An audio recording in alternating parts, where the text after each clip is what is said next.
이 새벽에 우리에게 주시는 하나님의 말씀은 다니엘서 11장입니다. 다니엘서 11장 36절에서 45절까지의 말씀입니다.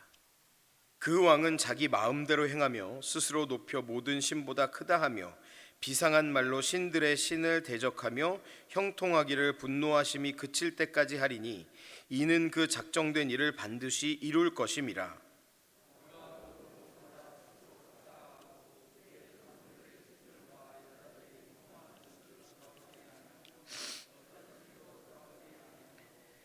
그 대신에 강한 신을 공경할 것이요 또 그의 조상들이 알지 못하던 신에게 금은 보석과 보물을 들여 공경할 것이며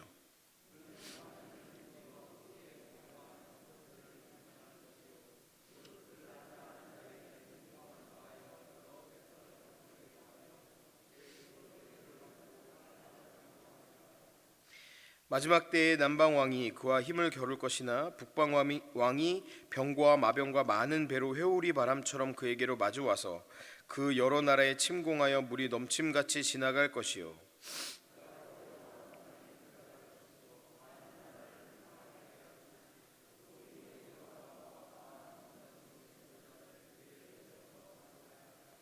그가 여러 나라들에 그의 손을 펴리니 애굽 땅도 면하지 못할 것이니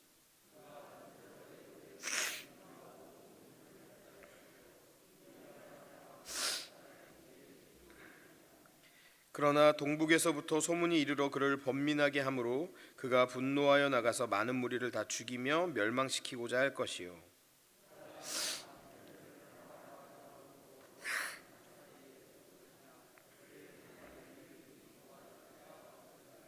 아멘. 이스라엘 역사를 성경을 통해 살펴보고 다니엘서를 읽어보다 보면 누가 다스리고 있는가라는 문제가 바벨론의 포로로 잡혀갔던 이스라엘 백성에게 정말 중요한 문제였던 것 같습니다.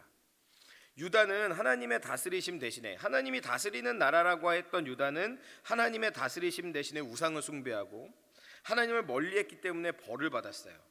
그런데 아이러니하게도 바벨론의 포로로 잡혀갔을 때 그 바벨론 포로기 속에서 다니엘서는 그 강력한 바벨론의 왕이, 바벨론의 황제가 다스리는 것 같아 보이는 그 상황 속에서도 하나님이 이스라엘 백성을 어떻게 사랑하고 하나님이 그 바벨론 안에서도 어떻게 하나님의 뜻과 하나님의 계획을 이루어 가시는가, 결국 바벨론, 메대, 바사로 이어지는 그 강대국의 역사 속에서 하나님이 어떻게 다스리는가를 다니엘서는 이야기해주고 있어요. 오히려 바벨론이 다스리지만 하나님이 다스리시는 것이 명확하게 드러나고 나타나고 있습니다. 그리고 오늘 본문 우리가 계속 이어서 읽고 있는 다니엘의 입술을 통한 예언과 묵시의 본문 속에서 그 하나님의 다스리심은 바벨론을 넘어 세계의 역사 속으로 이어져 가고 있습니다. 그래서 오늘 이 본문을 읽는 우리 사랑하는 바울교회 모든 성도들에게 이 질문이 유익한 질문이 돼요. 어떤 질문이냐면 누가 나의 왕인가? 라는 질문입니다. 우리 찬양하세라는 찬양의 가사를 보면 무릎 꿇고서 주 이름 높이세 예수 나의 왕 예수 나의 왕 예수 나의 왕 아멘 합니다. 그러니까 우리의 왕이 누구예요? 당연히 예수님이에요. 그죠? 예수님이 우리에게 오실 때 그분은 우리를 위해 십자가를 지시는 위대한 사명을 감당하고 오실 때 그분은 우리에게 하나님의 말씀을 전하시는 예언자이시며 십자가에서 완전하게 하나님과의 화목제물을 이루신 제사장이시기도 했지만 우리를 통치하고 다스리시는 왕이시기도 했어요. 그렇기 때문에 우리는 당연히 주님이, 예수님이 우리의 왕이시다라고 말씀해야 되는데, 결국 누가 왕인가라는 질문은 나의 인생과 삶을 누가 다스리시는가의 질문으로 발전할 수밖에 없고, 이 질문을 우리가 곰곰이 생각해 봤을 때 내 인생을 누가 다스리시는 것이지 생각해 보면 어쩌면 예수님이 아닐지도 모른다는 생각이 들 때도 있어요. 입술로만 주님을 왕이라고 고백할 때가 있다는 얘기입니다. 오늘 본문은 왕의 이야기로 시작되는데 계속 이 왕에 대한 이야기가 나누어지고 있어요. 그 왕은 적그리스도의 모형과도 같은 왕이고 하나님을 거역하는 왕이에요. 근데 오늘 본문에 이 왕을 한마디로 너무나 잘 설명해 주는 본문이 있는데 36절이 그렇습니다. 우리 36절을 같이 한번 읽어봅시다. 함께 읽어보겠습니다. 시작. 그 왕은 자기 마음대로 행하며 스스로 높여 모든 신보다 크다 하며 비상한 말로 신들의 신을 제적하며 형통하기를 분노하심이 그칠 때까지 하리니 이는 그 작정된 일을 반드시 이루실 것임이라. 이 왕을 한마디로 정리해보면 뭐라고 해요? 마음대로 행하는 사람이에요. 마음대로 행하는 사람. 이 왕의 인생과 이 왕의 생명의 본질에는 마음대로 행하는 것이 있어요. 그가 마음대로 행하는 것이, 그의 자신의 욕망을 따라 살아가는 것이 그에게는 가장 중요한 어떤 목표고 지향점이었다는 거예요. 그런데 38절 말씀을 읽어보면 조금 이상한 얘기가 나와요. 38절 한번 읽어볼까요? 시작. 그 대신에 강한 신을 공경할 것이요 또 그의 조상들이 알지 못하던 신에게 금은 보석과 보물을 들여 공경할 것이며. 죄송합니다. 자기가 모든 신보다 크다, 그 어떤 신도 모든 신보다 크다, 내가 가장 높다라고 생각하고 말했던 이 왕이, 그렇다면 그가 어떤 신도 공경하거나 숭배하지 말아야 하는데 38절에서는 그가 어떤 신을 숭배한다고 나와요? 강한 신을 숭배한다고 나와요. 이상하잖아요. 자기 마음대로 하고 싶어요. 자유로워지고 싶어요. 그리고 자기가 원하는 걸 얻고 싶어요. 자기가 이 세상에 그 어떤 신보다 크다고 선언을 이미 했어요. 그런데 38절에는 그가 지금 강한 신을 공경하고 있다라고 나와요. 어떻게 된 걸까요? 도대체 자기 자신이 그 어떤 신보다 더 크다고 말했던 이 왕은 왜 강한 신을 공경하는 것일까요? 39절에 보면 그 비밀이 나타납니다. 39절을 한번 같이 읽어볼까요? 크게 견고한 산성들을 점령할 것이요 무릇 그를 안다 하는 자에게는 영광을 더하여 여러 백성을 다스리게도 하며 그에게서 뇌물을 받고 땅을 나눠주기도 하리라. 즉 이 왕이 섬기는 신은 어떤 신이에요? 크게 견고한 산성들을 점령하게 해주는 신이에요. 결국 이 왕이 그 누구보다 자기 자신을 크다고 선포하고 선언했던 이 왕이 그 강한 신을 섬기는 이유는 뭐예요? 자신의 욕망, 그 산성들을 점령하고 더 강해지고 싶고 더 넓은 나라를 통치하고 싶은 그의 욕망을 채워주는 신이 바로 강한 신이었기 때문에 그 신을 섬겼다는 거예요. 놀랍게도 왕은요, 자기 자신이 어떠한 신보다 크기를 바라고 소망했지만 결국 산성을 점령하게 해주는 신들에게 종속된 한 인간에 불과했다는 거예요. 우리는 자유에 대해서 쉽게 오해를 할 때가 있어요. 자유가 뭐냐? 이렇게 물어보면 자유는 내가 원하는 걸 내가 원하는 때 내가 원하는 만큼 하거나 소유하는 것을 자유라고 생각해요. 그런데요, 그것은 너무나 큰 오해예요. 이건 진정한 자유가 아닙니다. 결국 내 욕망에 종속된 삶을 살아가는 것에 불과해요. 진정한 자유는 그럼 무엇일까요? 바울 선생님이 내가 풍부함에 처할 줄도 알고 궁핍함에 처할 줄도 안다라고 했던 것처럼 나에게 주어진 상황이 풍부하거나 나에게 주어진 상황이 궁핍하거나 어떤 환난 속에서도 그럼에도 불구하고 나의 삶이 의미 있고 가치 있다는 것을 깨닫는 것이고 나의 선한 의지가 꺾이지 않는 것이 진정한 자유입니다. 배고프다고 남의 것을 도둑질하는 것이 자유이겠습니까? 그럴 수 없어요. 배가 고프다고 할지라도 내가 가지고 있는 이 작은 빵을 띄어 이웃에게 나눠줄 수 있는 마음에 강력한 힘이 있는 거, 이게 진짜 자유가 아니겠습니까? 그죠? 아침에 딱 일어났는데 너무 졸려. 한 4시에 이제 새벽 예배 가려고 딱 일어났는데 너무 졸려. 그때 잠자는 것이 자유라고 생각하는데, 근데 진정한 자유는 그때 그렇게 졸리고 그렇게 피곤함에도 불구하고 내 마음의 의지가 하나님께 나아가 기도하여야 하겠다는 내 마음의 의지가 나의 몸을 완전하게 억어해서 나의 몸의 피곤함이나 나의 상황의 어떠함과 상관없이 내 의지가 하고자 하는 그 일을 하는 게 바로 진짜 자유잖아요. 근데 우리는요, 욕망에 종속되어 있기 때문에, 그 욕망을 우상숭배하기 때문에 우리는 진짜 자유를 누리지 못한다는 거예요. 우리가 자유를 끊임없이 내 욕망을 채우는 것으로만 여긴다면 우리는 결코 진짜 자유를 맛볼 수도 없게 된다는 거예요. 그러므로 예수님이 그렇게 말씀하신 거예요. 진리를 알지니 진리가 너희를 자유케 하리라. 진정한 자유는 내가 욕망을 채울 수 있는 여러 가지 방법들에 있는 것이 아니라 진정한 자유는 예수님의 십자가 위에 있는 것입니다. 그러므로 우리가 이 본문을 묵상하고 나아갈 때 우리에게 가장 큰 유익은 지금 나의 삶을 다스리는 왕이 누구인가의 질문으로 돌아가도록 하는 거예요. 우리 그리스도인에게 분명하고 당연하게도 우리의 왕은 그리스도이시지만, 그렇지만 우리가 우리의 삶을 살펴보면 시시때때로 우리의 욕망이 우리의 왕이 되고 우리의 욕망이라는 왕을 섬길 때가 있어요. 세상과 다름없이 살아간다는 말이 결국 그게 아닌가 싶습니다. 더 많은 거, 더 안락한 거, 더 높은 거, 더 강한 것을 얻기 위해 하나님의 공동체인 교회도 가난하고 고통받는 이웃도 모른 채 그냥 살아가는 거예요. 그런데 여러분, 이러한 사람들의 삶의 말로가 어떻습니까? 36절에는 그렇게 얘기해요. 형통하기를 분노하심이 그칠 때까지 하리니, 그래요. 즉 이스라엘을 향한 하나님의 진노가 끝날 때까지, 그때까지는 그 왕이 자기 자신이 스스로 가장 높다고 말하는 그 왕이, 자기 자신이 바라고 원하는 것들을 모두 소유하고 획득하고 싶어하는 그 왕이, 즉 이 세상의 방식이 그것이 형통해 보일 수도 있다라는 거예요. 더 많이 갖기 위해서 사는 삶, 더 높아지기 위해서 사는 삶, 이웃을 짓밟고서라도 경쟁에서 이기기 위해서 살아가는 삶이 어쩌면 더 형통해 보이는 시기일지도 모른다는 거예요. 그런데 그 형통은요, 길지 않아요. 45절에는 그의 종말이 이르리니 도와줄 자가 없으리라 이래요.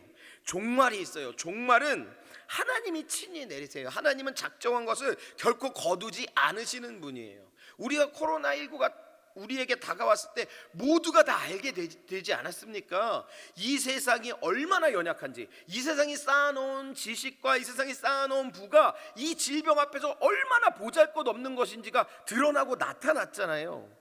하나님이 마지막 때에 정말 종말의 날에 이 땅에 오셔서 우리에게 더 큰 환난과 더 큰 어려움을 우리에게 보여주셨을 때, 더 큰 하나님의 강력이 나타났을 때, 과연 우리가 쌓아놓은 어떤 재산이, 우리가 쌓아놓은 어떤 힘이, 우리가 쌓아놓은 얼마나 높은 권력이 그 환난 앞에서 요만큼이라도 도움이 되겠습니까? 결코 그런 일이 있을 수 없다는 거예요.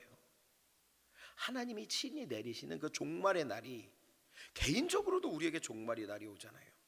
그날이 오면 우리는 그렇게 쌓아놓은 모든 것이, 그렇게 우리가 누리기를 간절히 바라고 원했던 그 모든 것이 아무것도 아님을 알게 된다는 거예요. 그런데 단지 종말의 때에만 그것이 징벌일까요? 아니에요. 그의 인생 자체가 그에게도 징벌이에요. 44절은 이렇게 기록하고 있어요. 우리 44절을 함께 읽어볼까요? 그러나 동북에서부터 소문이 이르러 그를 번민하게 하므로 그가 분노하여 나가서 많은 무리를 다 죽이며 멸망시키고자 할 것이요. 여기 동북에서의 소문은 아르메니아 지역으로부터의 반란 소식이 안티오쿠스 에피파네스 왕에게 들린 거예요. 이를 듣자 그가 어떻게 해요? 크게 분노하고 번민해서 수많은 사람을 학살해요. 저는요, 여기에서 보게 되는 것이 무엇이냐면 광증이에요. 광증. 미친 것 같은 광증. 자신의 욕망이 실현되지 않으면 어떡하나, 자신의 소유와 위치를 잃어버리면 어떡하나, 이러한 걱정과 번민 속에서 찾아오는 광증이요. 이 광증 속에서 살아가요.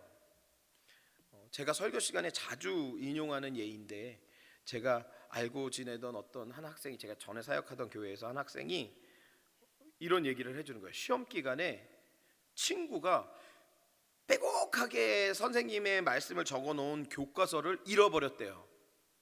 그래서 결국 그 친구는 시험을 잘 못 봤는데 나중에 보니까 그 책이 갈갈이 찢겨져서 소각장에 있는 걸 발견했어요. 근데 그 책을 누가 그렇게 만들었냐면 급식실에서 같이 밥 먹는 친구 중에 하나가 그 책을 그렇게 만들었다는 거예요. 분명히 같이 밥 먹고 분명히 친하게 지내고 분명히 서로 사랑하는 사이였는데, 근데 그 친구가 친구의 책을 훔쳐서 갈갈이 찢어서 소각장에 버릴 때 그걸 갈갈이 찢는 그 친구의 마음속에 드러나고 나타난 건 제가 생각할 땐 광증 같아요. 광증. 이성을 잃어버린, 순간적으로 이성을 잃어버리고, 마치 이 왕이 순간적으로 이성을 잃어버리고 수많은 사람들을 학살했던 것처럼 마찬가지로 자신의 지위를 잃어버릴까, 자신의 욕망이 실현되지 않으면 어떡하지, 내가 더 약해지면 어떡하지라는 그러한 마음 때문에 우리에게 찾아오는 그 광증이 우리의 이성을 잃어버리게 만들고 분노하고 폭발하고 이웃을 짓밟는 그 일에 자신의 삶을 드리게 되는 그런 일들이 나타난다는 거예요. 그러므로 여러분, 우리는요 예수님만을 우리의 왕 삼아야 합니다. 우리는요 예수님의 다스리심 안으로 들어가 순종해야만 합니다. 이 땅에 오신 예수님이 우리에게 십자가 위에서 분명하게 알려주셨잖아요. 우리를 위해 이 땅에 오신 예수님이 우리의 왕 되시기 위해서 하신 일은 누구보다 약해지고, 누구보다 가난해지고, 누구보다 낮아져서 하나님의 뜻 앞에 완전히 자기를 드려 순종하신 것이었잖아요. 그렇다면 우리가 그분을 왕으로 섬기는, 그 겸손의 왕을 왕으로 섬기는 우리 하나님의 백성들이 하나님의 뜻과 예수님의 십자가 앞에서 우리의 삶이 어떠해야 하는지는 지극히 명확해요. 낮아지고 겸손하게 하나님의 나라와 하나님의 교회를 섬기고, 가난하고 소외받고 연약한 이웃들을 위해 나의 것을 베풀고 나누어 주는 삶, 그것이 하나님의 은혜와 하나님의 사랑 안에 살아가는 순종의 삶이 아니겠습니까? 종말의 날에 유일하게 승리하는 길이 있다면, 이 세상을 살아가는 동안 우리가 이길 수 있는 유일한 길이 있다면, 그것은 우리가 우리의 왕 되신 주님의 왕 되심을 인정하고 그분의 나라와 그분의 복음과 그분의 교회와, 그리고 그분이 그토록 사랑하셨던 연약하고 약한 이웃에게 예수 그리스도의 복음을 가지고 나아가는 그와 같은 삶일 것입니다. 오늘 이 시간 우리들이 함께 기도할 때 하나님께서 우리의 왕 되어 주시고, 왕 되신 하나님께서 우리의 삶을 이끌어 주옵소서, 그렇게 기도하고 소망하며 나아가는 우리들 되기를 간절히 바랍니다. 기도하겠습니다. 사랑과 은혜가 많으신 아버지 하나님, 감사합니다. 오늘 이 시간 우리들이 간절히 주 예수 그리스도의 은혜와 사랑을 구하며 기도하오니, 하나님이여 일하여 주시고, 하나님이여 역사하여 주시고, 하나님이여 은혜를 내려 주셔서 우리로 하여금 온전히 주님 한 분만을 바라고, 우리로 하여금 온전히 주 예수 그리스도만을 섬기며, 우리로 하여금 온전히 왕 되신 주님의 왕 되심을 인정하고 주님의 다스리심과 통치하심 앞에서 겸손히 순종하는 성도들 되게 하여 주옵소서. 이 새벽 아버지 하나님, 간절히 기도하오니 2021년 목회 계획을 위해서, 또 영감 있는 서울교회의 말씀을 전하기 위해서 깊은 기도의 자리에 나아가 계신 우리 담임 목사님, 하나님께서 은혜와 사랑으로 더하여 주시고, 그 기도의 자리에서 능력 더하여 주시고, 그 기도의 자리에 아버지 하나님 동행하여 주시고, 기도할 때마다 하나님께 구할 때마다 하나님께서 그 마음에 지혜와 명철로 더하여 주셔서 하나님 2021년 바울교회 목회를 잘 이끌어 가실 수 있도록 우리 담임 목사님 붙잡아 주시고, 우리 성도들 함께 중보하며 나아갈 때 동일한 은혜와 동일한 역사가 우리 바울교회 가운데 충만하고 가득하게 하여 주옵소서. 귀한 예물 주님께 가지고 나온 손길들 복 주시고 함께하여 주셔서 아버지 하나님, 이 손길들 위에 하나님의 능력을 더하여 주시고, 이 손길들이 예수 그리스도의 은혜와 사랑 안에 온전히 주님께 기도하고 겸손하게 섬기는 손길들 되게 하여 주시고, 아버지 하나님, 이 예물이 사용되고 드려지는 곳마다 예수 그리스도의 은혜와 예수 그리스도의 능력이 온전히 드러나고 나타날 수 있도록 주님 도와주시고 함께하여 주옵소서. 이 시간 우리가 주님께 간절히 기도하고 나아갈 때 기도의 제목들마다 응답하여 주시고, 우리로 하여금 우리가 살아가는 세상 속에서 하나님의 다스리심과 통치를 드러내고 나타내는 귀한 성도들 되게 하여 주옵소서. 예수님의 이름으로 감사하며 기도합니다. 아멘. 아멘. 찬송가 338장입니다. 찬송가 338장입니다.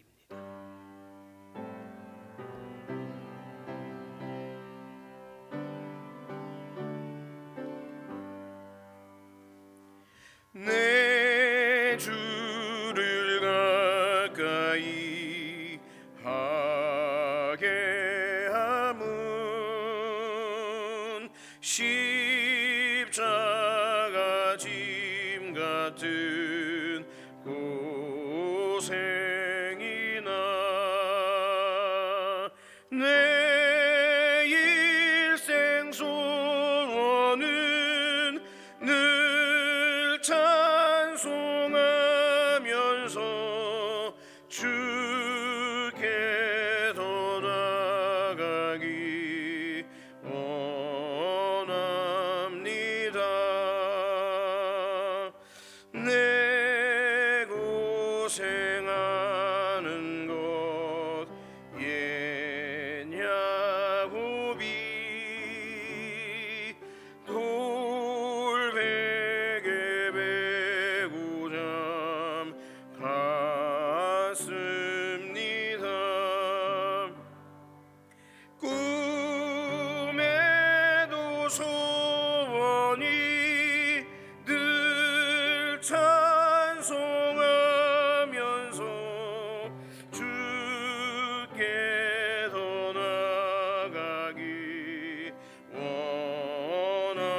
천성에 가는 길 험하여도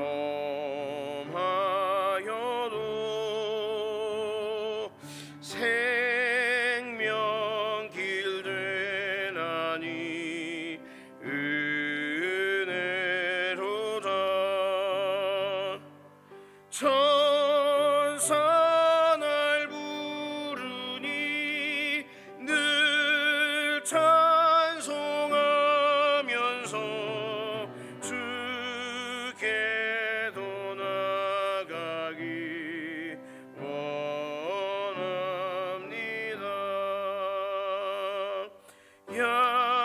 야곱이 잠깨어 일어난 후 돌단을 쌓은 것 본받아서 숨질 때 되도록 늘 찬송하면서 주께도 나가기 원합니다.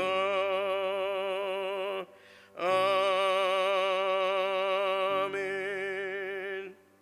오늘 이 시간 우리들 다 같이 함께 기도할 때 먼저는 우리 바울 피값으로 세워주신 우리 바울교회와 공동체를 위하여, 바울교회 모든 장로님들과 교역자들, 중직자들을 위하여, 두 번째로는 우리 현재 기도 가운데 계신 우리 담임 목사님과 또 은퇴하신 원로 목사님을 위하여, 세 번째로 기도할 때는 바울교회 다음 세대와 교회학교를 위하여, 마지막으로 코로나19로 고통 속에 있는 이웃과 민족을 위해, 그리고 우리들이 가지고 나온 기도의 제목들을 가지고 이 시간 주여 세 번 힘차게 부르짖고 우리 다 같이 통성으로 기도하겠습니다. 주여, 주여, 주여.